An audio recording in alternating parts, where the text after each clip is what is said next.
belangrijkste nieuws uit Curaçao in het Nederland. Access Journaal, vers van de pers.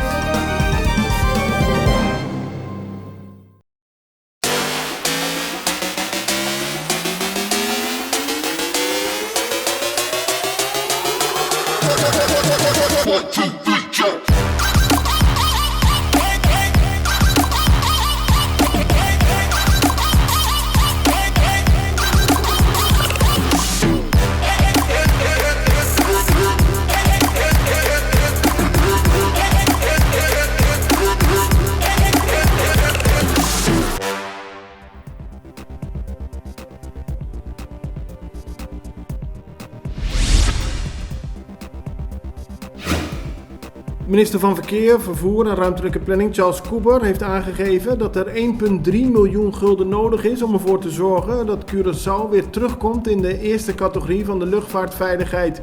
Zo'n 10 jaar geleden werd Curaçao teruggeplaatst van de eerste naar de tweede categorie. Lange tijd is geprobeerd om weer terug te keren, maar daar is volgens Couber in eerste instantie veel geld voor nodig.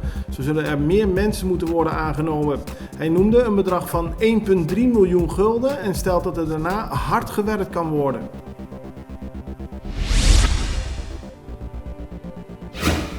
Ozaino Ozzy Albies kwam gisteren aan op Curaçao en dat was een groot feest.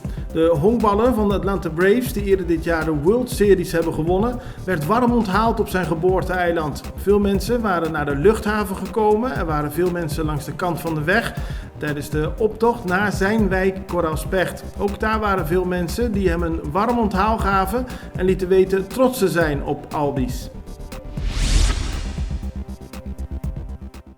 Na Colectra, nós toma tempo para servir ora com mais de comunibo.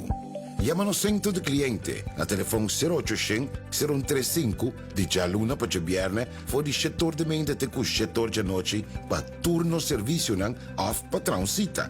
Se você traz cita para Sabra, também por hora. Por escolher para trabalhar, riba aqualectra.com e aproveitar a mesura, põe o documento na cerca para a visita cerca nós vai mais fácil. Sim, a Colectra su centro de cliente wordt klaar para servir na momento que você comini abo.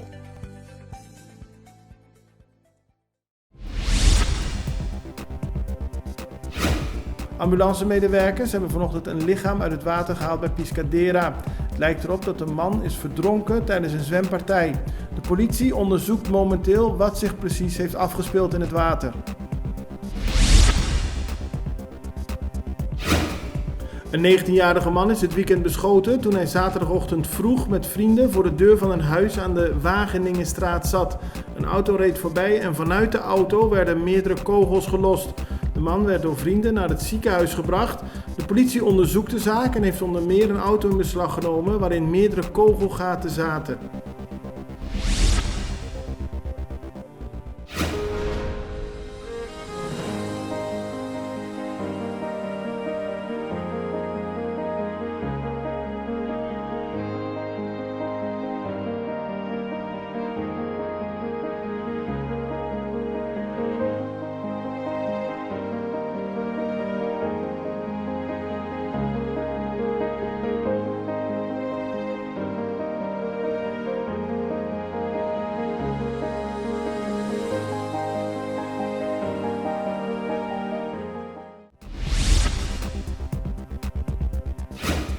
Er zijn op Curaçao meer besmettingen bijgekomen de afgelopen dagen, maar het aantal mensen dat in het ziekenhuis is opgenomen met een COVID-besmetting lijkt stabiel. Het gaat al enkele dagen om 4 personen die zijn opgenomen, 2 daarvan liggen op de intensive care. Het totaal aantal geregistreerde COVID-gevallen op Curaçao is op dit moment 98. Er zijn 180 mensen overleden sinds het begin van de pandemie in maart 2020. Volgens de Nederlandse onderzoeksjournalist Ton de Jong heeft oud-gouverneur van de Nederlandse Antillen, Jaime Salé, altijd blijk gegeven van een sterk moreel kompas. De Jong doet nu in een opiniestuk de oproep aan Salé om het geld terug te storten dat hij van Enya heeft gekregen. Het gaat om een bedrag van meer dan 2,3 miljoen gulden. Zoals bekend is de eigenaar van Enya, Hunsang Ansani, onlangs veroordeeld tot het betalen van 1 miljard gulden. Volgens Ton de Jong moet Jaime Salé duidelijk laten blijken dat hij niet met deze praktijken zich in wenst te laten. De Rijksvertegenwoordiger op Bonaire heeft het bestuurscollege van dat eiland om opheldering gevraagd in de kwestie rond Chogogo. Het gaat om Chogogo Dive and Beach Resort. De indruk ontstond vorige week dat het bestuurscollege een vergunning toekent aan Chogogo zonder dat aan alle regels is voldaan. Nederland wil via de Rijksvertegenwoordiger nu weten hoe het precies zit. Het belangrijkste nieuws uit Curaçao in het Nederland. Access Journaal, vers van de pers.